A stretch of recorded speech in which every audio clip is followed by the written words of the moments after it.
Mga guys, update po tayo sa kalagayan ng baha natin dito sa Karangalan. Ayan. Medyo malalim na. Kanina hindi po pinasok yung bahay ko ng tubig, pero ngayon talaga na, ginawa na ng swimming pool.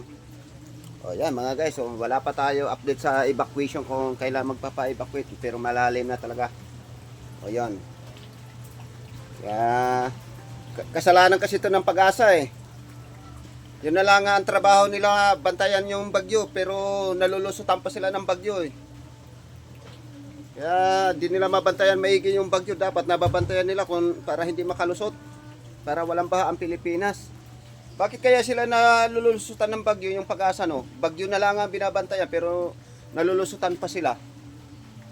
Ayan. At saka yung mga kurakot na buhaya, oh, nakikita nyo na yung mga nangyayari sa Pilipinas. Baha na tayo.